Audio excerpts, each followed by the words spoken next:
1절부터 6절까지 다 같이 오호라 너희 모든 목마른 자들아 물로 나오라 돈 없는 자도 오라 너희는 와서 사 먹되 돈 없이 값 없이 와서 포도주와 젖을 사라 너희가 어찌하여 양식이 아닌 것을 위하여 은을 달아주며 배부르게 하지 못할 것을 위하여 수고하느냐 내게 듣고 들을지어다 그리하면 너희가 좋은 것을 먹을 것이며 너희 자신들이 기름진 것으로 즐거움을 얻으리라 너희는 귀를 기울이고 내게로 나와 들으라 그리하면 너희의 영혼이 살리라 내가 너희를 위하여 영원한 언약을 맺으리니 곧 다윗에게 허락한 확실한 은혜니라 보라 내가 그를 만민에게 증인으로 세웠고 만민의 인도자와 명령자로 삼았나니 보라 네가 알지 못하는 나라를 네가 부를 것이며 너를 알지 못하는 나라가 내게로 달려올 것은 여호와 내 하나님 곧 이스라엘의 거룩하신 이로 말미암음이니라 이는 그가 너를 영화롭게 하였느니라 너희는 여호와를 만날 만할 때에 찾으라 가까이 계실 때에 그를 부르라 아멘. 1절을 보니까 하나님께서 돈 없는 자를 좀 대우하시는 것 같습니다. 뉘앙스가 그런 뜻이죠. 1절 보시면 너희 모든 목마른 자들아 물로 나와라. 돈 없는 자도 와라. 돈 없이 값 없이 오라 라고 하십니다. 그러니까 하나님께서 지금 이 돈 없는 사람, 가난한 사람을 좀 이렇게 대우해 주시는 것 같아요. 한마디로 편을 들어주시는 것 같지 않습니까? 그런 식으로 표현된 구절이 너무 많아요. 왜냐하면 고아, 과부, 나그네를 보호하신 하나님이시잖아요. 그러니까 우리가 소위 불우이웃이라고 하는 사람, 이 세상의 용어로 사회적 약자라고 그러고 무슨 소수자라고 하고 그런 사람들을 하나님은 보호해 주시는 것 같습니다. 맞습니다. 하나님은 그런 사람을 보호해 주시죠. 그러니까 하나님께서 우리의 피난처와 거처가 되시는 거잖아요. 지난주 말씀대로 하나님께서 거처 즉 보호막 겉옷이 되어 주시는 것이 하나님의 은혜이지요. 근데 그렇다고 해서 그것을 문자적으로 적용해가지고 하나님께서 이런 사회적인 약자의 보호자다라는 것을 복음으로 내세우면 그게 뭐가 되느냐 하면 해방신학적으로 된단 말이에요. 그러니까 해방신학이라는 건 뭐냐 하면 우리가 계급에 억눌려 있다 또는 자본에 억눌려 있다 제국주의적 사상에 억눌려 있는 세상이야. 그러니까 우리가 예수님의 이름으로 하든지 아니면 무슨 사회복지 정책으로 하든지 뭐로 하든지 좀 제대로 잘해가지고 북한의 김일성이는 그거를 하려다가 제대로 못하고 독재자가 되었으나 우리는 그렇게 하지 말고 잘 봐, 잘하는 사람 있잖아. 잘하는 사람 누가 있을까요 여러분?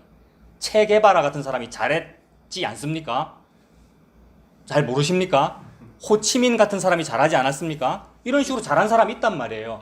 저렇게 할 수 있잖아. 그런데 진짜 보니까 말씀이야말로 그러하구나. 성경책이야말로 그러한 어떤 사회적 약자에 대한 보호를 말하는구나 싶어가지고 이 성경을 가지고 그런 일에 심취하는 경우가 있단 말이에요. 이거 굉장히 매력적이거든요. 이 땅에 진짜로 가난한 우리 중에 부자가 뭐 그리 많습니까? 우리가 다 가난하고 힘들고 때로는 불치병도 있고 어려움이 있는데 그거를 해결해 주는 거야. 이 세상 사람들 중에도 체게바라는 의사이면서 혁명가였잖아요, 여러분. 진짜로 남미에서 진짜 제대로 된 한번 제국주의를 무너뜨리고 자본주의를 무너뜨리고 제대로 한번 해보려고 하다가 어떻게 죽었죠? 하여튼 오염되지 않은 혁명가라고 여겨지는 사람이 체게바라이고 호치민도 그렇게 여러분 추앙을 받고 그래서 도시 이름이 호치민 아닙니까? 베트남에 그런 거잖아요. 근데 우리는 또 제국주의 쪽 편을 들어서 월남전에 참전하고 그런 일들이 옛날에 있었습니다만은 여러분 근데 복음 안에서 복음이라는 이름으로 그걸 추구하는 사람도 있단 말이에요. 그렇게 쓰일 만한 구절이 너무 많다는 거죠, 성경책은. 근데 하나님은 과연 그런 말씀을 하시는가? 사회적 약자의 편을 든다는 문자적으로 해석되어서 해방신학이나 아니면 사회 참여적인 어떤 신앙이나 그런 거를 말씀하시는가? 그게 아니더라는 거예요. 하나님은 인간 사회에 있는 무슨 주의, 무슨 혁명, 무슨 자본주의, 공산주의, 사회주의 이번에 대통령 선거하는데 사회주의라는 글자를 내세운 후보가 있더라고요. 놀랍지 않아요, 여러분? 저는 반가워요. 여러분, 그런 거 반가워해야 됩니다. 여러분, 평생 자본주의에 살아가지고 우리가 정상적인 줄 알고 이 제국주의 이런 민주주의도 아니면서 민주주의라 그러는 여러분. 북한은 민주주의도 아니면서 민주주의를 하죠, 여러분. 조선 민주주의 인민공화국 아닙니까, 북한이. 근데 남한은요, 남한 민주주의예요. 제가 지금 무슨 말 하느냐면 열낼 일이 아니고 옛날에 원래부터 무슨 주의가 없는 거예요. 이 세상은 원래부터 무슨 주의가 없는 거예요. 뭐만 있는 거냐 하면 여호와 하나님만 계시는 거란 말이에요. 그 말은 여호와 하나님 주의라고 할 수 있어요. 혹시 우리가 주의라는 말을 붙이려면 그러면 그게 신본주의가 되는 것이고, 그러면 여호와 하나님이 왕이라는 것인데 그 왕께서 버젓이 눈 뜨고 살아계시고 현직이신데 지금 임기 중이셔. 영원토록 임기야. 그분의 임기예요. 그런데 네 왕하지 마라, 내가 다른 사람 왕 세울란다 라고 한 게 사울 왕 세운 것이고, 그 제도가 우리끼리 개선한 게 민주주의잖아요. 그걸 개선한 게 선거제도라고요. 옛날에는 제일 잘난 놈이 왕하는데 지금은 내가 뽑는 놈이 왕한다, 이거 아닙니까? 똑같은 거예요. 그 당시에 이미 하나님께서 다 경고했잖아요. 니들 왕 세우면 그 왕이 니들 군대 생활 시킬 건데, 다 군대 생활하고 있잖아요 지금 우리가. 여러분, 그 왕이 너희 여자 다 데리고 갈 건데 그러잖아요. 실제로 궁녀들을 옛날에 썼잖아요. 그렇게. 그거 실컷 다 하고 나서 이거는 아닌갑다 싶어가지고 나온 게 뭡니까? 그게 체계바라잖아요. 그게 호치민이고, 그게 무슨 공화정이고, 그게 저 같은 사람, 약간 진보적인 사람, 그런 사람들이잖아요. 그러니까 옛날에 이미 다 경고한 거예요. 그 말 안 듣다가 이제서 가리 늦게 나도 좀 그런 혁명을 한번 해봐야 되는데 이러고 있는 거라 이 말입니다. 여러분, 우리 모두가. 그러니까 똑같은 거죠. 그래서 무슨 주의를 내세우는 것은 참 하나님 앞에서 헛되고 헛되다. 그거 나 옛날에 다 있다 그랬잖아. 내가 다 그거 그렇다고 했잖아. 이제 와서 하는 거죠. 그러므로 내가 그때도 그거 다 그렇게 될 거야, 니들 후회할 거야 라는 말을 한다는 것은 이미 나는 뭘 알고 있다 이 말입니다. 하나님은 뭘 알고 계시냐 하면 영원한 언약을 가지고 계시고 영원한 너희들의 이즘과 주의로 해결되지 아니하는 나의 해결이 있다는 겁니다. 그게 하나님 자기 자신이 십자가에 달려 죽는 거예요. 요것만으로 구원이 일어난다. 우리 구원받으려고 혁명하는 거거든요. 파라다이스를 이루려고, 이 땅에 지상낙원을 이루려고 김일성이라는 그 훌륭하시다는 분이 그걸 했다는 거잖아요. 이 선거도 그렇고 무슨 여러분을 잘 살게 해주겠습니다, 이런 모든 내용들이 다 구원을 이루겠다는 건데 그거 아니라는 얘기라는 거죠. 그러니까 하나님은 어느 한쪽의 편을 들고 있지 않다. 가난한 사람의 편을 문자대로 드는 것이 아니다는 겁니다. 이거 제가 그냥 한번 읽어드릴게요. 레위기 19장 15절에 이런 말씀이 있는데, 너희는 재판할 때에 불의를 행하지 말며 가난한 자의 편을 들지 말며. 가난한 자의 편은 좀 들어줘야 되는 거 아닙니까? 그럼 재판장이 조금 가난한 자의 편을 들지 말며 세력 있는 자라고 두둔하지 말고 공의로 사람을 재판할지며, 이렇게 말합니다. 그러니까 가난한 자의 편을 들지 말며 있는 자라고 두둔하지 말아라. 하나님은 가난한 사람이나 좀 가진 사람, 있는 사람이나 똑같이 대우하시는구나. 요게 맞아요. 요거는 찾아봅시다. 출애굽기 30장 128페이지. 가난한 사람이나 부한 사람이나 똑같이 대우하신다는데 구체적으로 어떻게 똑같이 대우하시는지를 출애굽기 30장에서 찾아보겠습니다. 출애굽기 30장 14절부터. 출애굽기 30장 14절부터 보시면 인구조사를 했네요. 그러니까 백성의 숫자를 센 거죠. 14절에 계수했어요. 계수 중에 드는 모든 자, 곧 20살 이상 된 자가 여호와께 뭔가를 드려야 된답니다. 돈 내야 된다 이 이야기입니다. 이것이 헌금이죠. 돈을 내는데 15절 너희의 생명을 대속하기 위하여 돈을 내래요. 그러니까 생명을 대속하는 개념을 돈을 낸다는 것으로 지금 말씀하고 계시는 거예요. 그러니까 요 돈을 내면, 요만큼의 돈을 내면 니는 목숨을 얻는다라는 개념을 하나님께서 지금 설명하고 계시는 거예요. 그러니까 목숨을 얻기 위해서, 생명을 유지하기 위해서는 내가 뭘 해야 되는 거예요? 돈을 내야 되는 거예요. 여러분 다 빈손으로 안 오셨죠? 여러분 교회 오실 때 연보하면 뭐 딱 집어넣고 헌금하고. 그러니까 개념이 있는 거예요. 여러분 아무 근거도 없이 헌금하는 겁니다. 이런 게 아니고 하나님이 다 그렇게 말씀해 놨어요. 생명을 위하여 좀 돈을 내야 돼요. 그래서 너희의 생명을 대속하기 위하여 여호와께 드릴 때에 어떻게 냅니까? 부자라고 반세겔에서 더 내지 말고 가난한 자라고 덜 내지 말지며, 너는 이스라엘 자손에게서 속전 요 말이 속죄하는 돈이잖아요. 그러니까 죄가 있으면 죽어요. 그 죄를 해결하는 돈을 내야 산다 이 말입니다. 이게 천국 가는 방법이죠. 그러니까 그 돈을 내야 천국 간다는 말이 돼버릴 수 있는 거예요. 그러니까 충분히 더 보세요. 이스라엘 자손에게서 속전을 취하여 회막 봉사에 쓰라. 이것이 여호와 앞에서 이스라엘 자손의 기념이 되어서 너희의 생명을 대속하리라. 너무 놀라운 표현이잖아요. 생명을 대속하기 위해서 우리가 뭘 내기는 내야 되는구나 이 말입니다. 자, 얼마 내야 됩니까 여러분? 반세겔이라는 돈을 내야 되네요. 가난한 사람도 반세겔 내라고 돼 있고 부자라도 반세겔 내라고 돼 있습니다. 근데 우리의 일반적인 이성으로는 부자면은 좀 누진세율을 적용해가지고 부자는 좀 더 많이 내고 가난한 사람은 좀 덜 내고 이래야 될 것 같은데 하나님은 똑같이 내래요. 부자도 딱 반세겔, 가난한 사람도 반세겔 내라고 합니다. 반세겔이라는 돈이 얼마인가 알아보니까, 그러니까 반세겔이라는 말도 재밌어요. 세겔이 은전의 명칭인데, 은전, 동전 하나인데 그걸 또 반으로 내라고 하니까 혼자서는 못 내고 둘이 모여가지고 하나 내야 될 거 아닙니까? 두 사람이 모여가지고 하나 내야 되는 거예요. 근데 이 금액이 얼마인지 보니까 한 세겔이 4데나리온쯤 되더라고요. 환율은 늘 변하겠지만 대충 계산해서 그러면 절반 세겔이니까 반 세겔이니까 2데나리온이거든요. 근데 우리 포도원 품꾼 비유 이런 거 생각해 보면 한 데나리온 받잖아요. 그러니까 하루 일하면 한 데나리온 받는다고요. 그러면 이틀 일하면 2데나리온이니까 생명의 속전, 내 생명값을 이틀만 일하면 얻을 수 있다 이 말이 되죠. 이틀만 어디 가서 노가다 하면은 자기 생명값 얻을 수 있다 이 말입니다. 집사님, 그 하나님께 그 헌금을 바쳐야 된다는 지금 말을 하고 있는 중인데 1인당 반세겔 내야 된대요. 우리 집사님한테 얘기하고 있는 거예요. 늦게 오셔도 괜찮아요. 네. 1인당 반세겔만 내면 해결된다는 거예요. 그럼 반세겔은 어떻게 구하느냐 하면 한 이틀 정도만 일하면 구할 수 있다 이 말입니다. 그리고 제가 가만히 이거 보면서 생각해 봤는데 내가 어릴 때부터 지금까지 길에서 주운 돈이나 그것만 해도 이 정도는 되겠어요. 길에서 주웠거나 어디서 헌옷을 사는데 헌옷 속에 돈 들어있는 건데 내가 가진 거 있거든요. 그것만 모아도 이 정도는 되겠어요. 그러니까 쉽게 구할 수 있네 요 생각이 들어요. 반세겔 쉽게 구할 수 있겠죠. 이틀만 일하면 안 되겠습니까? 그런 생각이 들어요. 그래서 누구나 마련할 수 있는 금액인데 하나님 말씀은 이상하더라는 거예요. 뭐가 이상하냐면 여러분 이미 다 알고 계시는데 시편 49편을 자주 말씀드렸거든요. 이건 안 찾아보고 그냥 말씀드릴게요. 시편 49편은 무슨 내용이냐면 49편 2절에 뭐라 되어 있느냐면 빈부 귀천을 막론하고 이 말씀을 들을지어다 이래요. 빈부 귀천을 막론하고라는 것은 빈이나 부나 상관없이 다 똑같아. 너희들 다 들어야 돼. 이 말을, 이 얘기죠. 조금 전에 빈이나 부나 다 반세겔 내라라는 그 말과 뉘앙스가 똑같은 얘기잖아요.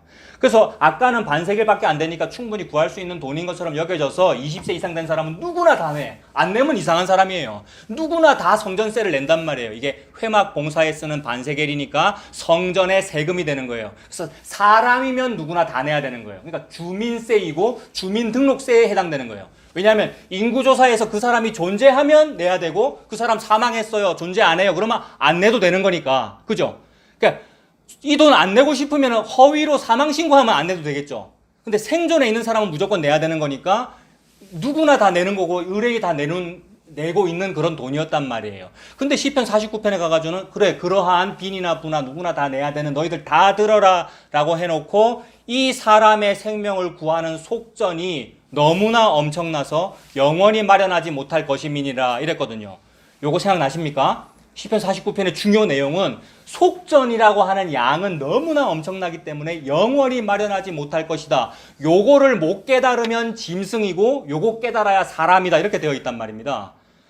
그러니까 앞에는 반세겔 누구나 다 내야 된다. 누구든지 다 조금만 일하면 구할 수 있다라고 해놓고 시편 49편에 가서는 너무나 엄청나서 영원히 마련하지 못할 거다라고 말하니까 하나님은 지금 무슨 말씀을 하시는 거냐 하면 문자대로 해가지고 무슨 어려운 사람을 도와줘라라든지 가난한 사람을 위한 복지국가를 건설해야 된다든지 그런 말씀을 하는 것이 아니라 가난한 자에 대한 이야기이긴 한데 그 말은 너희들은 고작 반세겔, 동전 절반짜리 반세겔도 너무나 엄청나서 영원히 마련하지 못하는 모두이니까 빈부를 막론하고 모두가 그러한 거니까 나 여호와가 볼 때 너희는 전부 다 가난한 사람이야 라는 말을 하고 싶어서 하나님이 그렇게 말씀하시는 겁니다.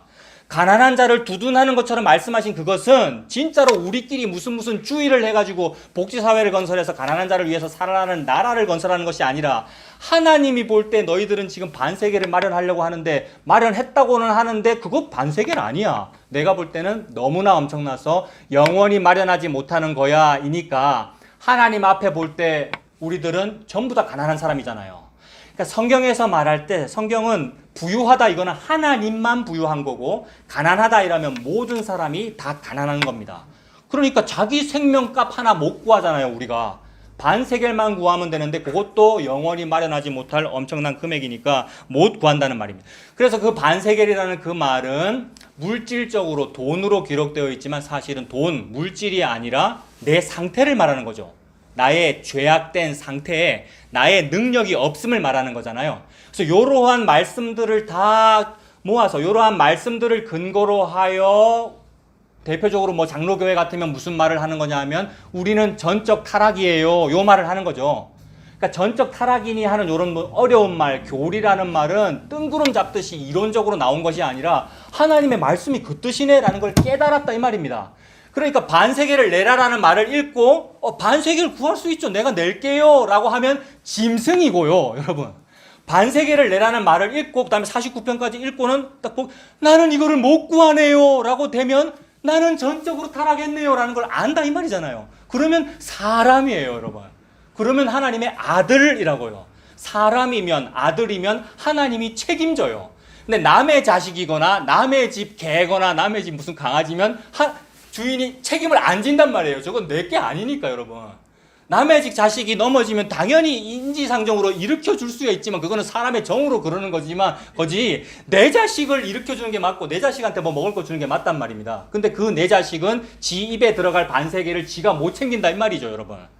그런 뜻으로 모두가 다 가난하구나, 모두가 다 자기 앞가림을 못하는구나, 모두가 다 자기 생명을 속량할 만한 금액을 자기가 마련을 못하는구나, 즉 생명을 지 입에 못 떠넣는구나, 내 자식 입에 밥 들어가는 게 그렇게 나는 보고 싶은데 지가 지 손으로 밥을 못 떠였는구나. 이게 뭐예요? 38년 동안 한 번도 먹어본 적이 없다 이 말입니다. 38년 된 베데스다 연못가의 병자가. 근데 전설은 뭐예요?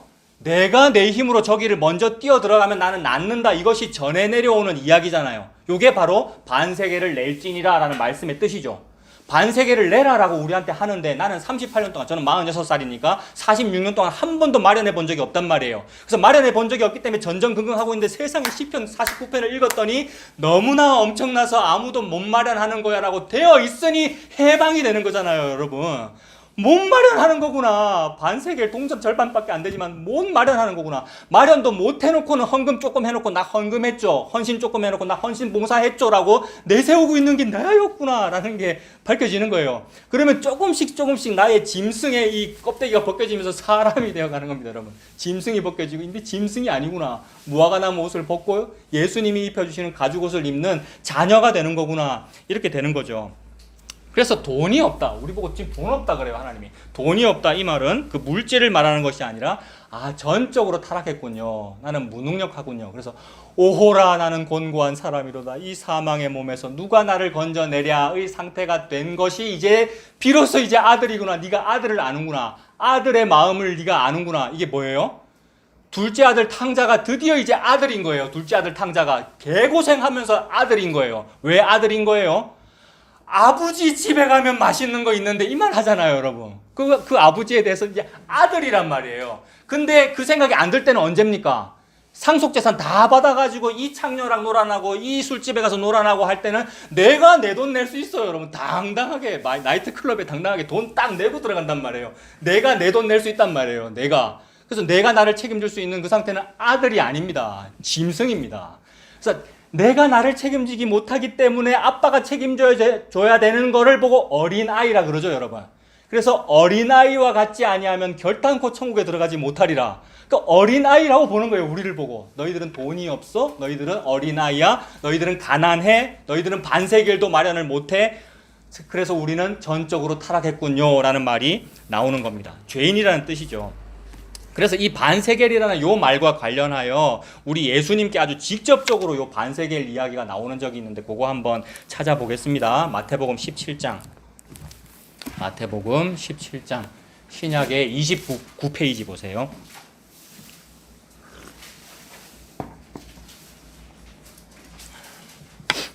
마태복음 17장. 17장 24절부터 보면 반세겔 이야기가 나오죠. 24절에 가버나움이라는 곳에 이르니 반세겔 받는 자들이라고 합니다. 반세겔은 세금이니까 세금 걷는 세무공무원이 있었을 거 아니에요. 그러니까 반세겔 내라고 하는 그 세무공무원 들이 베드로에게 나와 이르되 너희 선생은 왜 반세계를 내지 않느냐? 왜 당연히 내야 되는 세금을 안 내냐라고 하니까 이르되 내신다. 그러니까 베드로가 조금 멋쩍었겠죠. 이거 기가 죽었겠죠. 낼게 내실 거야라고 하고 집에 들어가니 예수께서 먼저 이르되 시몬아 네 생각은 어떠하니? 세상의 임금들이 누구에게 관세와 국세를 받니? 자기 아들에게 받니? 아니면 타인에게 받니? 이렇게 물어본 거예요. 세상의 왕이 세금을 걷잖아요, 백성들한테. 근데 누구한테 세금을 걷니? 백성한테 걷니? 아니면 자기 아들 왕자한테 걷니? 이렇게 물어본 거죠. 누구한테 세금을 걷습니까? 백성한테 걷죠. 아들한테는 안 걷죠. 왜냐하면 내 아들이고 왕자고 얘가 왕이 될 거니까. 왕은, 왕세자는 세금을 걷는 존재지, 세금을 받는 존재지, 세금을 내는 존재가 아니란 말이에요. 그러니까 예수님이 이 말씀 하신 거는 뭐예요? 나 예수가 왕이야. 또는 나 예수가 하나님의 왕이고 내가 아들이야, 이 얘기잖아요. 그래서 나는 안 내는 게 맞아, 이 말이고. 자 봅시다. 아들들은 26절이죠. 베드로가 이르되 백성한테 걷습니다. 타인에게니이다. 예수께서 이르시되 그렇다면 아들들은 세를 면하리라, 이렇게 말씀하시잖아요. 그러니까 아들들은 세를 면한다는 거예요. 백성한테나 돈을 걷는 건지 왕자들, 첫째, 둘째, 셋째, 넷째 왕자들, 아들들한테는 세금 걷는 거 아니라는 겁니다. 그렇다면 첫째 아들은 누구냐 하면 예수님이거든요. 예수님이 장자이고 예수님 때문에 둘째, 셋째, 넷째 되셨잖아요, 여러분들이. 그러니까 아들들은 세금을 면하는 거예요. 안 내도 되는 거예요. 그러니까 원래는 내야 되는데, 율법이니까 원래는 내야 되는데 영원토록 마련하지 못한다고 또 시편에 적혀있는 그 일을 예수님이 이렇게 해결하는 거구나 라는 말씀을 하시는 거죠. 그래서 아들들은 세를 면하리라. 그러나 우리가 그들이 실족하지 않게 하기 위하여 네가 바다에 가서 낚시를 던져서 먼저 오르는 고기를 가져다가 입을 열면 돈 한 세겔을 얻을 것이니 가져다가 나와 너를 위하여 주라 하시니라. 그러니까 반세겔을 돈을 내는데 반세겔을 낼 수가 없죠. 왜냐하면 동전 절반이니까. 두 사람 모여가지고 나와 너가 두 사람 모여가지고 한 세겔을 내네요. 그러니까 무슨 말이냐 하면 하나님 앞에는 모든 사람이 다 가난한 사람이고 오직 하나님만 부유하다는 거죠. 하나님은 모든 돈이 모이는 분입니다. 이 돈이 무슨 왕의 재정이니 하는 그런 물질이겠어요, 여러분. 무슨 일터의 신학이라고 하면서 재정 관리를 어떻게 해야 되는가, 성경적으로 어떻게 해야 되는가 얘기들을 막 하는데 그런 물리적인 돈을 말하는 게 아니란 말이에요, 지금. 하나님이 부유하다는 것은 돈이 많다는 얘기가 아니란 말이에요. 하나님은 돈이 필요 없을 정도로 부유하다는 얘기를 하는 거잖아요, 지금. 그래서 그런 면에서 하나님이 부유하다. 그럼 하나님의 아들인 예수님도 하나님이다. 예수님이 여호와 하나님이다. 예수님이 왕의 아들이시다. 부유하다는 얘기죠. 부유함으로 예수님은 반세계를 낼 필요도 없고 왕임으로 낼 필요도 없고 마련할 필요도 없는 거예요. 그러니까 우리와 대비되는 거예요. 우리는 마련할 수가 없는 거고 예수님은 마련할 필요가 없는 겁니다. 그런 분만이 쉽게 마련합니다, 여러분. 반세계를. 우리는 못 마련하고 예수님은 쉽게 마련한다고요. 베드로야 가서 물고기 건져와, 이거잖아요, 여러분. 물고기 배 가르면 거기에 동전 한 개 있을 거야. 그러면 너와 나를 위해서 낼 수 있어. 그러니까 안 낸다고 계속 버티면 사람들이 시험 드니까 우리 내자, 이렇게 하신 거죠. 그래서 예수님만이 부자고 우리는 가난하다라는 말씀을 하시는 거죠. 그러니까 이 이야기가 부자인 예수님이, 즉 부자인 아빠가, 둘째 아들 탕자의 아버지가 부자예요, 여러분. 근데 몰랐단 말이에요. 왜냐하면 나도 부자가 되었기 때문에. 상속재산을 아버지 죽기도 전에 불효해가면서 내놓으란 말이에요.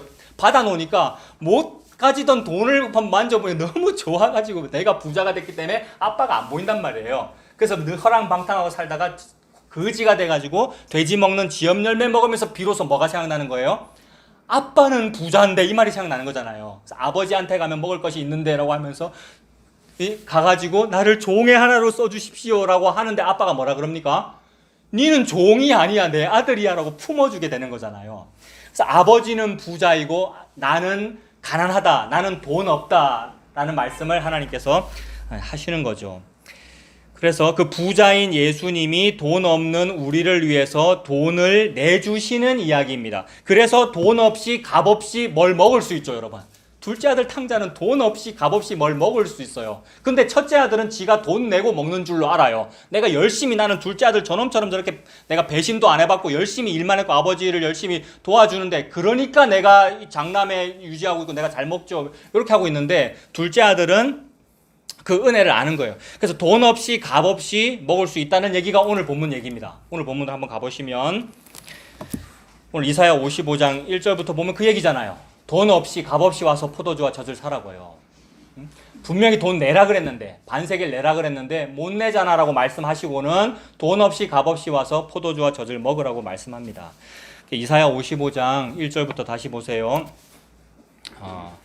오호라 너희 모든 목마른 자들아 물로 나오래요. 왜 목이 마르겠습니까? 물이 없어서 목이 마름이 아니요, 양식이 없어서 배가 고픈 것이 아니고 여호와의 말씀을 듣지 못한 기갈이라. 여호와의 말씀은 듣지 못하고 뭐만 많이 들었느냐 하면, 우리는 돈 없지 않아요. 혹시 돈이 없더라도 열심히 해가지고 모으면 돼요. 즉 헌신봉사를 많이 하면 하나님께서 뭘 주셔요. 그게 왕의 재정을 불리는 방법이고, 하나님께서 눈먼 돈들을 성도에게 모아주셔가지고 우리가 그 돈을 가지고 하나님의 일을 하게 해주셔요 라는 이야기들이 말씀이 아니란 말이에요. 근데 그것이 말씀을 근거를 가지고 그런 말들을 하니까 엉뚱한 말을 말씀이라고 하면서, 엉뚱한 말을 문자라고 하면서 많이 들으니까 들어도 목이 마르고 배가 고프더라는 거죠. 그게 목마른 거예요. 그게 목마른 이유고, 또 목마른 이유 뭐가 있습니까? 내 백성에게 두 가지 죄가 있는데, 하나는 생수의 근원되는 하나님을 버린 것이고, 두 번째는 자기 스스로 우물을 팠기 때문이다라는 겁니다. 자기 스스로 우물을 판다는 말은 뭐냐 하면 둘째 아들처럼 산다는 거죠. 여러분, 둘째 아들의 그 처음 모습처럼 산다는 거죠. 내가 자수성가할 테니 나한테 줄 돈 그거 내놓으란 말이에요 라고 받아가지고 그 돈을 자본금으로 삼아 한번 살아보겠다는 거잖아요. 근데 그 뜻대로 되나요? 허랑방탕하게 되지. 그래서 안 되더라는 겁니다. 그래서 생수를 가두지 못할 터진 웅덩이니까 그 안에 물이 있으면 흙탕물밖에 없고, 터진 웅덩이니까 물은 안 모이고, 그래서 목이 마르다는 거죠. 모든 목마른 자들아, 그렇게 하는 게 아니고 그건 짐승의 삶이고, 아들은 아빠가 먹여주는 걸 먹는 거야. 돈 없이 값없이 먹는 거야. 여기 식당 아니야. 돈 내야 되는 거 아니야. 집이야. 여기는 너의 집이야. 내가 널 먹여주는 거야 라는 말씀이죠. 목마른 자들아 물로 나오라. 돈 없는 자도 오라. 너희는 와서 사 먹되 돈 없이 값없이 와서 포도주와 젖을 사라. 포도주와 젖을 사라고 합니다. 젖은 우유죠. 그러니까 포도주와 우유가 맞네요. 풍요를 상징합니다. 이 풍요를 한번 얻어보려고 풍요와 다산을 그렇게 추구했잖아요, 여러분. 그래서 풍요와 다산의 신이 바알과 아세라죠. 바알과 아세라. 아세라 같은 신은 유방이 엄청나게 많이 있는 여신이잖아요. 젖을 상징하잖아요. 그러니까 풍요와 다산, 많이 낳는다는 의미인데 그게 짐승의 짓이야. 그러한 우상숭배는 뭐냐 하면 자기 몸에 출혈을 하는 신앙생활이야. 그래서 갈멜산 정상에서 850명의 거짓 선지자들은 칼로 자기 몸에 출혈을 하죠. 출혈을 한다 이 말이 내 지갑에서 돈 나간다는 뜻하고 같은 거 아니에요, 여러분? 근데 출혈이 얼마 있었어 이런 얘기고, 내가 쐈어 이러잖아요. 내가 쏜다 이 말, 내가 총알을 쏜다는 거잖아요. 근데 하나님은 지금 총알이 없다, 무기가 없다는 말씀을 하시는 건데, 오늘 내가 쏜다 이런 말은, 제가 오늘 여러분한테 회식 크게 한턱 쏘면 제가 어깨가 올라간단 말이에요, 여러분. 그렇게 하고 싶다는 거죠. 그게 풍요와 다산이고, 그 다음에 내가, 하나님 보세요. 하나님은 내 기도 들어줘야 돼요. 왜냐하면 나 출혈했잖아요, 이거잖아요, 여러분. 850명의 선지자들이 출혈을 했다는 말은 내가 이렇게 피를 낼 정도로 당신을 섬기잖아요. 응답해 주시옵소서. 그런데 아니라는 거예요. 하나님만이 포도주와 젖의 유일한 근거입니다. 그래서 야곱이 죽을 때에 12아들에게 유언을 남기는데, 12아들 모두한테 유언을 다 남기는데, 유다한테 유언을 남기기를, 휴가 유다를 떠나지 아니한다. 즉 왕권, 통치권이 유다를 떠나지 아니한다라는 이런 유언을 남겨요. 그러면 유다가 아들 낳고 해서 그 집안에서 예수님 태어나거든요. 그 얘기를 하는 거죠. 그래서 실로가 오시기까지 이 일이 이루어질 거다라고 예언한단 말이에요. 그러니까 실로는 곧 메시아를 의미하는구나. 예수님 오신다는 얘기구나. 그래서 예수님 오신다는 그 얘기를 하면서 야곱이 무슨 말을 하냐면, 유다 너 그 집안이 잘 될 거야. 잘 될 건데 어떻게 잘 될 거냐 하면, 사람들이 가다가 나귀를 타고 가다가 이제 뭐 잠시 나귀를 세워 놓으려면 어디다 묶어야 될 거 아니에요, 이 나귀를. 그래서 대충 아무데나 나무 하나 보이네라고 대충 묶고 이제 밤묵으로 딱 들어갔는데, 그 나무가 무슨 나무라고요? 그 나무가 포도나무일 거다라는 예언을 하는 거예요. 무슨 뜻이냐 하면, 포도나무가 얼마나 흔하면은, 포도라는 것은 과수원에만 있어야 되는 건데, 포도라는 것은 키우기 힘든 작물인데 얼마나 흔하면 아무데나 다 있으니까 대충 매도 포도나무다 이 말입니다. 그 정도로 포도가 많고, 그래서 포도주가 너무 많아가지고 사람들의 눈빛이 어떨 것이다라고 예언합니까? 사람들의 눈빛이 우리 황집사님 같을 것이라고 예언했어요, 유다가. 무슨 뜻이에요? 포도주를 너무 많이 먹어서 눈이 늘 충혈돼 있대. 그러니까 술주정뱅이다 뭐 그런 뜻이 아니라, 포도주가 많다는 말씀을 하나님께서 그렇게 하시는 거죠. 풍요의 말이에요. 풍요의 말 이미 다 해놨는데 그 하나님 버리고 풍요와 다산의 신을 섬겼잖아요. 이게 짐승의 행위다. 진짜 하나님을 버리고 거꾸로 행동했구나 우리가. 그 다음에 너희들의 이빨 치아는 우유로 말미암아 희리로다 이랬거든요. 그러니까 우유가 얼마나 많으면 이미 다 예언한 거예요. 옛날에 여기 나오는 그거잖아요. 포도주와 젖을 돈 없이 값 없이 사라. 얼마나 많으면, 얼마나 공짜로 거저 주시면은 포도주와 우유를 돈 없이 값 없이 먹으랍니다. 2절에 너희가 어찌하여 양식이 아닌 것을 위하여 은을 달아주며, 은을 달아준다. 출혈 맞습니까? 그 다음에 한턱 쏘는 거 맞죠? 금, 은을, 돈을 낸다. 이거 쏘는 거잖아요. 그래서 한턱 쏜단 말이에요. 근데 뭐 얻으려고 쏩니까? 뭐 내 자존심 세우려고도 쏘고, 은을 뭡니까? 양식을 사려고도 돈을 내잖아요. 근데 양식 아는 것을 위해서 자꾸 돈을 냈다는 거죠.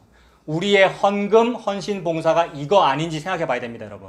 종교라는 그 행위가 요거 아닌지, 양식 아닌 것을 얻으려고 그토록 기도를 하고, 양식 아닌 것을 얻으려고 그토록 헌신을 하고, 뭘 얻어내려고, 근데 그게 생명이 안 되는 것인데 그걸 얻어내려고 헌금한 거 아닌지, 모든 종교가 다 그렇단 말이에요. 그래서 양식이 아닌 것을 위하여 은을 달아주느냐, 배부르게 하지 못할 것을 위하여 그렇게 수고하느냐, 얼마나 힘들어요. 내게 듣고 들을지어다. 그거 하지 말고 듣고 들을지어다. 믿음은 들음에서 나고 들음은 그리스도의 말씀으로 말미암느니라. 그리스도의 말씀이 곧 예수 그리스도이고요. 말씀이 곧 씨앗이잖아요. 종자, 씨앗. 씨앗을 보고 곡식이라 그러고 곡식을 익힌 게 밥이잖아요, 여러분. 밥이 위에서 아래로 내려온 거란 말이에요. 들어라 이 말은 밥 먹어라 이 말이죠. 밥 달라고 엉뚱한 헌신봉사, 엉뚱한 헌금하지 말고 밥을 먹어라라는 말을 이렇게 하는 거죠. 내게 듣고 들을지어다. 그게 믿음이야. 믿음은 밥 먹음에서 나오니까. 믿음은 들음에서 나오니까. 이런 뜻이죠. 듣고 들을지어다. 그리하면 너희가 뭐를 먹는데요, 여러분? 2절 제일 끝에 좋은 거를 먹는다고 하죠. 성경에서 좋은 게 뭡니까? 그 다음에 그 바로 밑에도 기름진 것을 또 즐거움으로 얻으리라. 그러니까 좋은 거, 기름진 거 먹는다는 거네요. 옛날에 저 구포 도축장에서 일한 적이 있는데 소를 척추를 이렇게 딱 갈라놓고 그 도매상들한테 보여주거든요. 중매인들한테. 그럼 그 사람들이 뭐 보고 판단하는 줄 압니까? 마블링을 보고 판단해. 기름진 거. 그런 게 기름진 게 아니고, 이 땅에서는 그 기름진 거 보고 좋다 그러는데 그런 게 기름진 게 아니고, 하나님은 지금 무슨 말씀하시는 거냐 하면 아들이 떡을 달라 하는데 돌을 줄 자가 누가 있으며, 아들이 맛있는 생선구이 달라고 하는데 뱀을 줄 자가 누가 있느냐. 너희가 악한 자라도 자기 자식에게는 좋은 것으로, 그때가 좋은 거잖아요. 너희가 악한 자라도 자기 자식에게는 좋은 거, 기름진 것으로 줄 알거든 하물며 하늘 아버지께서 아들, 딸에게 좋은 것을 주시지 않겠느냐 이랬잖아요. 그 좋은 거죠. 그 좋은 것이 바로 기름이니까, 기름진 것이니까 성령님을 의미하는구나. 성령님은 저와 여러분에게 어떻게 부어지십니까? 성령님은 다른 방법으로 절대 안 돼요. 우리가 열심히 철야기도 했고요, 랄랄랄 방언기도 했고, 성령 충만을 그렇게 우리가 많이 부르짖었습니다만은 그 방법으로는 성령님이 여러분에게 안 옵니다. 모든 종교는 성령, 성신이라고 하는 어떤 거룩한 신의 신들림을 한번 받아보려고 애를 쓰는 거거든요. 그래서 대나무를 꽂는 거고, 그래서 작두기를 타는 거고, 모든 게 다 그래요. 기독교의 기도도 그것 때문 아닙니까, 여러분? 기도라고 하는 게 제사제도하고 너무나 똑같단 말이에요. 뭐가 없으면, 예수의 이름이 없으면. 그래서 예수의 이름으로 기도하라는 건데, 심지어 그것마저도 그걸로 하잖아요. 예수 이름이라고 하는 도깨비 방망이를 가지고 그 기도마저도 제사처럼 이용하잖아요. 신들림 한번 받아보겠다고. 신들림 받는다 이 말이, 신이 나에게 임한다, 이것이 복음적으로는 성령 충만인데, 그런 방법으로는 성령 충만을 못 받는다는 거죠.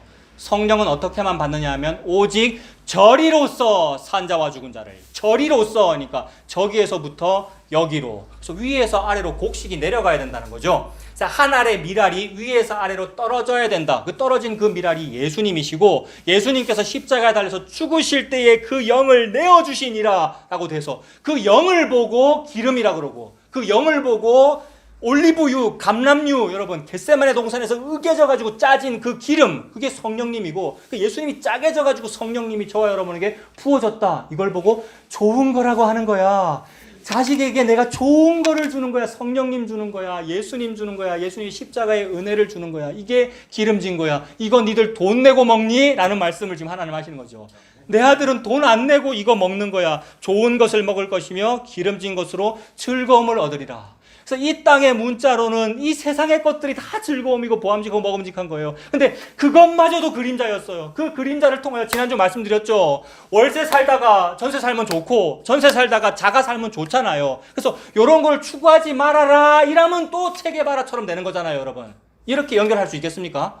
그러니까 좀 가난하게 살아라, 청빈하게 살아라만 추구하면 또 사회복지적인 어떤 평등 사회를 꿈꾸는 이런 게 된단 말이에요. 하나님은 그 얘기를 하는 게 아니고 그 얘기 자체도 그림자라는 말이죠. 너도 경험해 봤잖아. 맛없는 빵 먹다가 맛있는 빵 먹으니까 너 기분 좋지. 그것처럼 무언가 맛있는 게 진짜 있단 말이야 라는 걸 보여주는 거죠. 자가에 사니까 좋지. 그것처럼 진짜 장막집이 있단 말이야 라는 걸 보여주는 거잖아요. 그래서 여러분 겸손한 게 당연히 좋지만 그걸 통하여 겸양과 청빈한 것이 당연히 좋지만 그것을 통해서도 진짜 좋은 거는 하나님이구나, 진짜 좋은 거는 성령님이구나, 성령님이라고 하는 그 생명의 양식을 나에게 먹여주시는 거구나, 그 말씀을 하나님 하시는 거죠. 그래서 그게 제일 좋은 거다. 합력하여 선을 이루는 거다. 너희들 선악과를 먹어서 선악이 뭔지를 모르잖아. 내가 선을 이루는 거야 라고 하나님께서 말씀하십니다. 그래서 좋은 걸 준다는 말은 그 뜻이고 3절에 가면 또 들으래요. 너희는 귀를 기울이고 내게로 나와 들으라. 그리하면 너희의 영혼이 어떻게 된답니까? 살리라. 원래 하나님 말씀은 다 지켜라. 그러면 산다 이랬어요, 율법서에. 근데 이것이 성령님 안에서 이렇게 바뀌는 거죠. 이걸 보고 새 언약이라고 그러고 예수님 십자가에서 이 성령님을 부어줌으로써 들으면 사는구나. 믿으면 사는구나. 예수님 믿으면 사는구나. 예수님을 먹으면 사는구나. 이렇게 되는 거죠.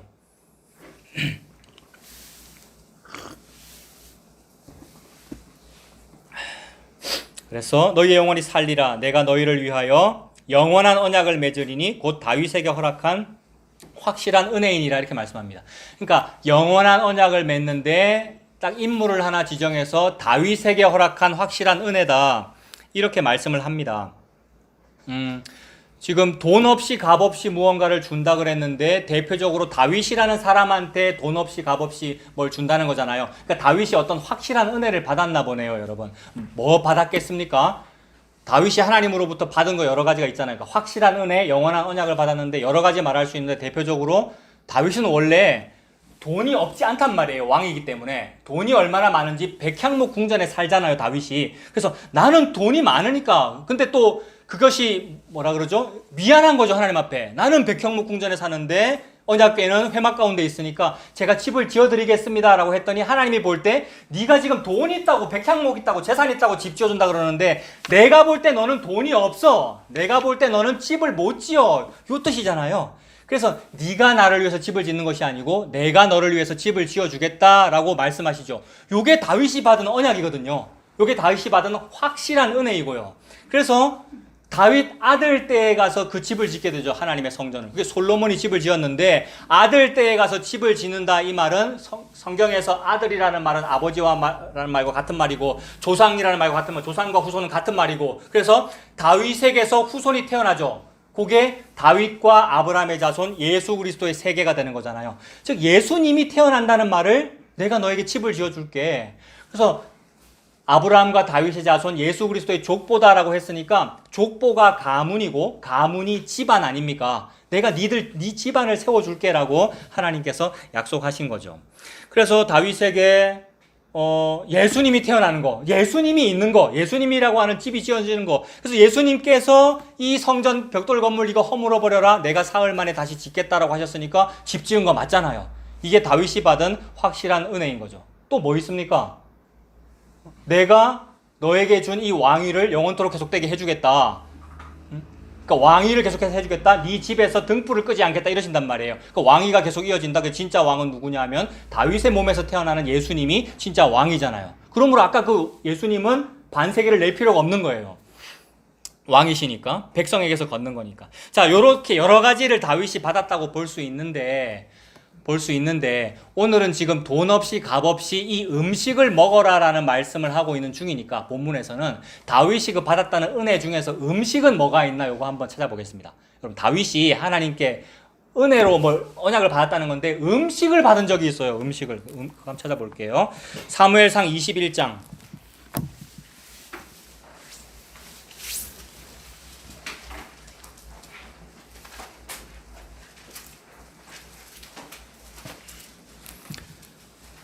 사무엘상 21장 1절부터 보면 다윗이 음식을 받는가 공짜로 받는가 그걸 한번 찾아보는 겁니다. 사무엘상 21장 1절부터 보면 다윗이 노업이라는 곳에 가서 제사장 아히멜렉에게 이르니 아히멜렉이 떨며 다윗을 영접합니다. 다윗이 사울 왕에게 미움을 받아가지고 사울이 막 죽이려고 그래요. 그죠? 다윗은 목숨이 경각에 달린 거예요. 얼마나 급하면 돈도 못 챙기고 자기 무기도 못 챙겼단 말입니다. 무기를 못 챙겼다 이 말이 요새식으로 말하면 총알이 없다 이렇게 보면 되겠습니까? 실탄이 없어요. 실탄이. 실탄 없다 그게 돈 없다 이 말 아니에요. 우리식으로는. 요새는 지갑에 실탄이 떨어졌어요. 이거 돈 없다 이 말이에요. 다윗의 상황은 돈이 없다. 이게 군급하다, 쫓긴다, 광야 생활이다, 내가 죄인이다, 나는 무능력하다 요 얘기예요. 다윗은 아무 잘못한 것이 없어요 지금. 근데 그게 무능력한 거예요. 우리의 형편이에요. 오호라 나는 곤고한 사람이로다. 이 사망의 몸에서 누가 나를 건져내랴. 그래서 나를 건져낼 만한 곳으로 뛰 들어가야 되잖아요 빨리. 그게 도피성이란 말이에요. 그래서 다윗은 지금 도망 중에 있는 거예요. 사울왕이 죽이려고 그러기 때문에. 아무것도 못 챙겼어요. 분명히 자기 세력이 있을 거예요 다윗에게. 다윗에게 자기 소년들도 있고 자기 세력이 있을 텐데 지금은 혈혈단신인 것으로 보여요. 그래서 아히멜렉이라는 제사장에게 갔어. 이거 대제사장이라고 보면 됩니다. 그 아히멜렉이 떨며 다윗을 영접하여 그에게 이르되 어찌하여 네가 홀로 있고 함께하는 자가 아무도 없느냐 하니 다윗이 제사장 아히멜렉에게 이르되 왕이 사울 왕이 나에게 어떤 일을 명령하고 이르시기를 내가 너를 보내는 것과 너에게 명령한 일은 아무에게도 아무것도 사람에게 알리지 말아라 하시기로 내가 나의 소년들을 이러이러한 곳으로 오라고 말하였나이다. 이게 다 거짓말도 아니고 다 참말도 아니고 어느 정도 이렇게 말하는 거죠. 근데 아히멜렉 제사장은 좀 기품 있는 사람에서 이거 느꼈을 거라고 저는 생각돼요, 여러분. 다윗이라는 사람의 분위기를 알고 이제 전국에 유행했던 노래를 안단 말이에요. 아히멜렉이 무슨 노래를. 다윗은 만만이요 사울은 천체 이 얘기를 딱 듣는 순간 사울 왕이 저거 미워하겠는데 이런 거 여러분. 여러분 이걸 우리가 당하기도 했고 내가 사울왕인 적도 있고 이래요 여러분. 이거 알면 너무 좋아요 여러분. 내가 이 다윗이기도 했고 내가 사울왕이기도 했고 이랬단 말이에요. 그렇구나 이거 알면 돼요 여러분. 진짜 살면서 안 그러셨어요? 살면서 맨날 나는 다윗이었어 이러면 진짜 큰일 난 거예요 여러분. 근데 제가 그런 적이 많아요. 내가 늘 나는 다윗인 것 같아. 늘 사울왕이 날 미워하는 것 같아. 이런데 늘 요게 바뀌더라고요 이렇게 상황에 따라서.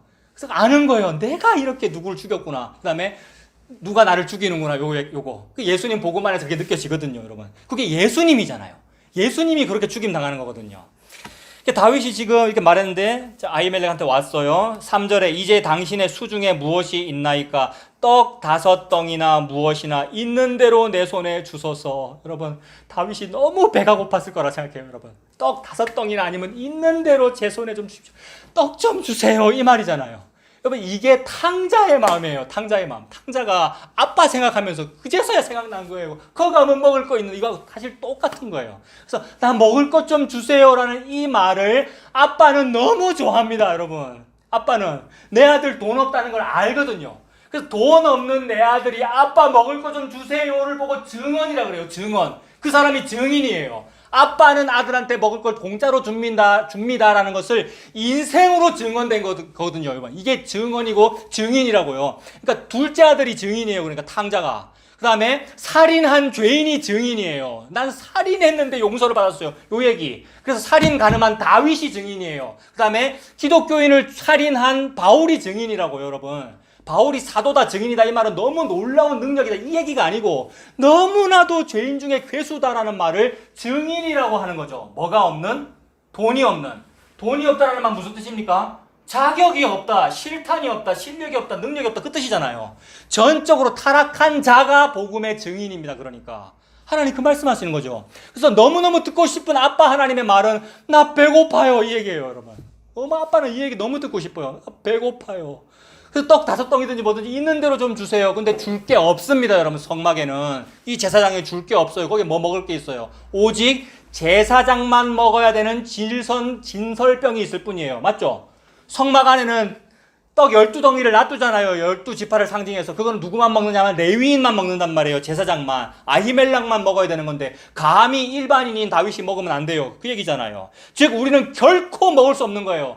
결코 반세계를 못 마련한다 이 말입니다. 영원히 마련하지 못할 거라 그랬잖아요. 감히 내가 어디 성막에 들어가서 그 떡을 먹어요? 결코 못 먹어요. 근데 뭐라고 말할 수 있는 거예요, 우리가? 배고파요라고 말할 수 있는 거잖아요, 여러분. 배고파요라고. 그게 기도잖아요. 그게 예배고. 아빠 하나님은 요 예배와 찬송만 듣고 싶단 말이에요. 내 아들이 배고프다고 먹을 거 달라 그러는 거. 그래서 먹겠다는 거, 네 입을 크게 열라, 내가 채우리라. 이 예배잖아요, 여러분. 기도고 찬송이고. 그래서 배고파요라고 그래서 다윗이 있는 대로 좀 내 손에 주십시오. 4절에 제사장이 다윗에게 대답하여 이르되 보통 떡은 내 수중에 없으나 뭐는 있답니까? 거룩한 떡. 이게 진설병이고, 거룩한 떡이 신약에 가서 뭡니까, 여러분? 요한복음 6장에 예수 그리스도. 내가 하늘에서 내려온 생명의 떡이다. 하늘에서 내려온 거룩한 떡이다. 내 몸을, 이 몸을 먹고 이 피를 마셔라라는 거잖아요, 여러분. 내가 생명의 떡이다라는 말씀을 하는 거죠. 그 거룩한 떡은 예수님이에요. 다윗은 자기의 군급함 중에, 광야로 쫓겨난 중에, 이 군급함 중에 목숨이 경각에 달린 상태에서 나 그거 먹고 싶어요 라고 말하게 된 거예요. 이게 자기의 의지로 된 것이 아니라 하나님이 몰아붙이는 거잖아요, 여러분. 사울왕을 사용해가지고. 이게 얼마나 놀라운 은혜인지. 그래서 돈 없는 자가 예수라고 하는 것을 먹었습니다 라고 하는 것이 예수님을 증언하고 있는 증인이 되는 겁니다. 그래서 돈 없는 증인이에요. 모든 성도는 자격 없는 증인이에요. 뭐 돈이 많아야 하나님 나라의 일을 크게 할 수 있는 것이 아니고, 헌금을 뭐 많이 해야 교회를 세울 수 있는 것이 아니고, 여러분, 돈이 없는 자, 자격이 없는 자가 그런 성도를 보고 네가 내 증인이다, 예수의 증인이다, 십자가의 증인이다라고 하시는 거죠. 그래서 거룩한 떡은 있으니까 소년들이, 너의 부하들이 여자를 가까이만 하지 않았으면 주리라. 다윗이 제사장에게 대답하여 이르되 우리가 참으로 3일 동안이나 도망다니라고 여자를 가까이 하지 아니하였나이다. 내가 떠난 길이 보통 여행이라도 소년들의 그릇이 성결하겠거든 하물며 오늘 안 그렇겠습니까? 라고 했더니 6절 제사장이 그 거룩한 떡을 주었으니 거기는 진설병 곧 여호와 앞에서 물려낸 떡밖에 없었습니다. 여호와만 드시는 거, 여호와 거라는 뜻이잖아요. 즉 여호와만 드신다는 그 상징적인 의미가 제사장이 먹는다는 거잖아요. 그래서 이거는 하나님 건데 자녀에게 나눠줘요, 여러분. 이게 은혜죠. 하나님 거를 주는 것을 보고 좋은 거라 그럽니다. 뭘 받을래요, 여러분? 뭘 좋은 걸 우리가 추구하는데, 이 땅에 전부 좋은 거 추구하는데 하나님이 좋은 거란 말이에요. 하나님을 나눠준 게 좋은 거고 그게 기름진 거란 말이에요. 그래서 그 떡을 받아 먹어요. 그리고 이 뒤에 나오는데 이제 실탄이 없잖아요, 다윗이. 지금 곧 전쟁이 벌어질 수도 있고, 지금 블레셋으로도 가야 되고, 가드 왕한테도 가야 되고, 무슨 일이 벌어질지 모르는데 호신용 무기 하나 없단 말이에요. 그래서 급하니까 혹시 여기 칼 없어요 라고 하는데, 이것은 잘 해석은 안 됩니다만, 저는 앞에 있는 떡에다가만 집중했고, 이거는 뒤에는 잘 해석이 안 했습니다만 대충 느낌은 이런 것 같아요. 여기 칼 없습니까? 라고 물어봐요. 그랬더니 제사장이 칼 그런 거 없고, 네가 죽인 골리앗의 칼이 여기 지금 싸서 여기 뒤에 놔뒀어 이래요. 그때 다윗이 그거 정말 좋은 겁니다, 그거 주세요 이러거든요. 근데 칼이 뭘까 가만히 생각해보면 검 아니겠어요, 여러분? 칼, 검. 그러면 떡과 검이에요. 떡도 예수님이니까 말씀이고요, 검도 말씀이에요. 뭔가 무기를 가지고 싶다 이 말은 내가 내 몸을 보호하겠다, 뭐 전쟁하겠다 이 의미가 아니고, 성도가 무기를 가지고 싶다 이 말은 떡 먹고 싶다라는 말과 같다고 보면 안 되겠습니까, 여러분? 무기는 말씀이거든요. 말씀이 좌우에 날선 검이고요. 그러니까 아히멜렉이라는 사람, 즉 대제사장이 성도에게 떡과 검을 줬습니다. 그럼 둘 다 말씀이에요. 말씀을 먹였다는 것이 되니까 예수님이 예수님을 여러분에게 먹였다는 것이 돼요. 요거 때문에 바로 이 자리에 도액이라는 사람이 있었는데, 지난주 우리가 교동문 하면서 도액 얘기했죠. 도액이라는 에돔 사람이 옆에서 요 얘기를 딱 들었단 말이에요. 아히멜렉이라는 사람이 다윗한테 저걸 주네? 라는 걸 딱 듣고 사울왕한테 가서 밀고를 하죠. 사울왕이시여, 아히멜렉이 다윗에게 떡과 검을 주었습니다 라는 말을 해요. 떡과 칼 줬다는 이유로 아히멜렉 집안이 도륙을 당합니다. 대제사장과 그의 아들이 다 죽어요. 딱 한 명 살고, 아비아달만 살고 아히멜렉 집안이 다 죽는단 말이에요. 즉 대제사장이 죽고 다윗이 생명을 얻었다라는 이야기입니다. 그러니까 이 이야기가 성경 전체의 스토리예요. 지난주는 옷이 성경 전체의 스토리라고 해놓고, 그죠? 제가. 근데 오늘은 이게 성경 전체의 똑같은 스토리예요, 여러분. 대제사장이 성도를 살리고, 즉 먹을 것과 떡, 말씀, 즉 말씀, 생명을 주고 자기는 죽는 이야기가 성경 전체의 이야기라고요. 그래서 가나안 땅에 도피성을 6개 만들어 두라고 했는데, 그 도피성이라고 하는 것은 부지 중에 살인한 자가 도망가는 거거든요. 내가 뭘 했는지도 모르고 나는 살인자가 되어버린 사람이 자기 목숨을 부지하기 위해서 뛰어 들어가야 되는 것이 도피성이라고요. 그 도피성에 평생 살아야 돼요. 도피성 바깥에는 절대 못 나가요. 그러니까 자유가 없다는 얘기잖아요. 근데 언제 자유를 얻느냐 하면 그 도피성을 지키는 담당 제사장이 죽으면 해방을 얻어요. 그래서 도피성 때문에 생명을 얻고 그 도피성 책임자가 죽는 것 때문에 내가 자유를 얻는 이야기가 성경 전체라고요. 그러므로 도피성은 예수 그리스도이며 예수 그리스도가 저와 여러분에게 떡과 검을 줬잖아요. 합하면 말씀이에요. 떡을 줬잖아요. 생명을 줬다는 이유 때문에 네가 하늘에서 내려온 떡이라고 십자가에 달아 죽여라 이 얘기잖아요. 네가 이 성전을 헐고 3일 만에 다시 짓는다고 십자가에 달아 죽는다 이 얘기잖아요. 그래서 예수님이라고 하는 대제사장이 죽고 우리가 생명을 얻었다라는 얘기입니다. 그러니까 다윗이 음식으로 뭘 받았냐라는 걸 보니까 예수님을 받았구나. 생명의 떡을 받았구나. 어떻게 해요? 돈 없이 값 없이 이렇게 되는 겁니다. 그래서 다윗에게 즉 여러분에게 검을 그리고 떡을 주신 분이 예수님이시며 그것 때문에 십자가에 죽임당한 분이 예수님입니다. 이게 직접적으로 예수님도 이걸 인용을 하시는데 예수님이 직접 요 말씀 하시는 거 여러분 한번 찾아보실래요? 마가복음 2장에 신약 56페이지 마가복음 2장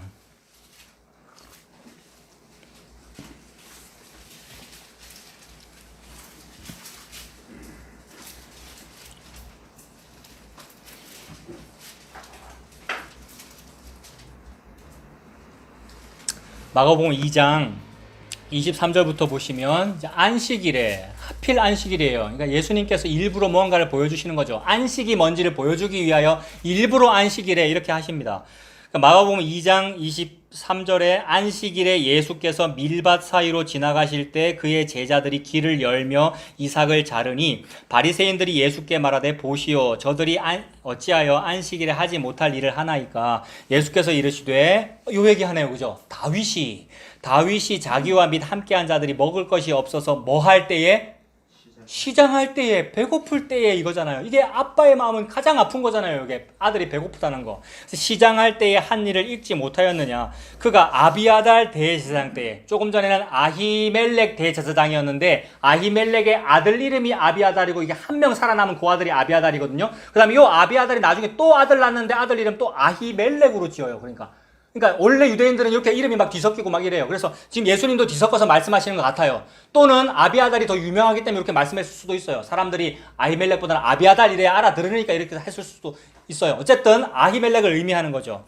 아비아달 대제사장 때에 하나님의 전에 들어가서 제사장 외에는 먹어서는 안 되는 진설병을 먹고 함께한 자들에게 주지 아니하였느냐. 그러니까 예수님은 이 얘기하고 싶다 이 말이에요. 왜 그거 먹느냐고, 왜 안식일에 그런 일을 하느냐고 시비 걸고 있는 사람들은 다 배가 안 고파서 그러고 있는 거예요, 여러분. 율법 지켜야지 요 말 하는 게 배가 안 고파서 그러고 나는 율법을 지킬 수 있는 돈이 있는 사람이에요. 나는 돈 있음으로 성경을 증언할 거예요 라고 말하는 거라고요. 근데 예수님은 그게 아니고 돈 없는 증인이야. 우리는 죄인이기 때문에 라는 말씀을 하시는 거죠. 그래서 받아 먹는 거야. 안식일에 내가 너한테 먹히는 곡식이야 라는 뜻으로 밀밭 사이를 지나가면서 곡식을 이렇게 훑었잖아요. 이렇게. 그죠? 밀을 훑어서 이래서 먹으니까 추수를 한 거 아닙니까? 감히 안식일엔 추수 같은 작업을 하면 안 되는데 했다는 거죠. 그래서 내가 안식일의 주인이라는 말씀을 하시는 거죠. 그 다음에 사람이 안식일을 위해서 헌신봉사하는 것이 아니고 안식일이 사람을 위해서 있는 거다라는 말씀을 예수님께서 하시죠. 그래서 예수님이 안식일의 주인이십니다. 그러므로 예수님이 저와 여러분에게 안식을 주십니다. 성경이 전부 그 얘기를 하고 있어요. 추수할 때에 그 밭 주인은 추수할 때에 밭을 추수할 때에 모퉁이는 놔둬라 그러고요, 여러분. 모퉁이 놔두고 안에만 추수를 하래요, 율법에 보면. 그 모퉁이는 왜 놔둘까 생각해 보면 이것 때문에 그렇잖아요. 밭 모퉁이와 모퉁이 사이에 뚝길이 있으니까 뚝길 지나가다가 고아가부 나그네가 훑을 수 있잖아요. 그거는 먹게 해줘라. 그 다음에 포도를 거둘 때에 누구든지 그 포도원에 들어가서 배부르게 먹을 수 있느니라. 그러나 그릇에 담지는 말지어다. 그 다음에 무슨 곡식을 마음대로 들어가서 먹을 수 있느니라. 그러나 낫을 대지는 말지니라 이런단 말이에요. 즉 도둑질을 하거나 네가 소유하려고 하지 말아라. 다만 얻어먹는 거다라는 말씀을 하시는 거예요. 이 복음이 정확히 그래요. 복음은 우리가 머릿속에 저장해서 소유하는 게 아니고요. 얻어먹는 거예요.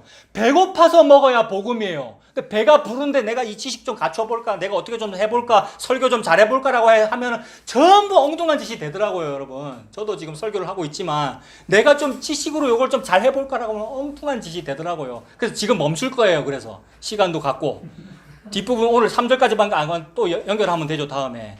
핵심이 그거예요. 돈 없이 값없이 먹으라는 얻어먹는 거지 쟁취해 먹는 게 아니라 이 말입니다. 네가 낫을 대지는 말아라. 근데 대부분의 소위 복음한다는 사람이 낫을 대더라고요, 여러분. 제가 그랬습니다, 여러분. 우리가 그래요. 안 그러신 분은 정말 다행이고 감사한 일이고요. 얻어먹어야 돼요. 얻어먹는다는 말은 배고프다는 뜻이에요. 돈이 없어야 된다는 뜻이라고요. 사회적으로 약자가 되라는 뜻입니까? 저는 죄인이군요, 이 얘기예요. 그래서 얻어먹게 해주시는 것이고 거저주시는 거예요. 그래서 주인의 밥상에서 떨어지잖아요, 여러분. 수로보니게 여인에게. 이게 얼마나 은혜인지. 돈 없이 값없이 얻어먹는 겁니다. 그래서 너희들은 얻어먹어야 되는 형편이다라는 것을 하나님께서 아셔요. 그래서 내 모든 형편 아시는 주님 이거잖아요. 내 형편이 뭔데요, 여러분? 우리의 형편이? 저는 형편없는 놈입니다. 이게 형편이에요, 여러분. 근데 형편없는 놈입니다. 이거를 자기 비하로 하면 안 돼요. 그 교만이거든요. 그게 아니고 저는 죄인이군요. 이 뜻이에요. 저는 가치가 없군요. 돈이 없군요. 하나님만 부유하시군요. 그걸 저에게 얻어먹게 해주시는 거군요. 이 은혜 감사합니다. 이게 낫을 안 대고 그릇에 안 담고 얻어먹는 거예요. 그릇에 담으면 썩어요, 여러분. 그릇에 담으면. 그 만나를 2배, 3배 거두면 어떻게 됩니까? 만나를 2배, 3배 거두면 곰팡이 피고 썩잖아요. 그릇에 담으면 썩는다 이 말이에요. 그냥 얻어먹는 거예요. 근데 안식일을 앞두고는 안 썩어요. 무슨 말이에요? 안식일의 주인이 예수님이다. 즉 예수님만 썩지 아니하는 만나다 이 말이에요. 그 썩지 아니하는 만나 얻어먹고 살아라 이 말입니다. 이것을 돈 없이 값없이 얻어먹는 겁니다. 돈 없이 값없이 예수님의 십자가의 그 은혜를 얻어먹고 은혜 받아서 사는 저와 여러분들 다 되시길 바랍니다. 기도하겠습니다. 하나님 아버지, 저희들은 하나님 앞에 형편이 없고 능력이 없습니다. 즉 죄인입니다. 이것이 바로 돈 없는 나의 상황입니다. 돈 없는 자가 오직 증언할 수 있는 것은 나는 돈이 없어서 반세계를 마련하지 못하는데 예수님께서 나에게 반세계를 주셨어요 라는 말밖에는 없습니다. 이것이 바로 돈이 없는 증인이군요. 이러한 은혜 받는 삶을 살도록 하나님 인도하여 주시옵소서. 예수님의 이름으로 기도합니다. 아멘.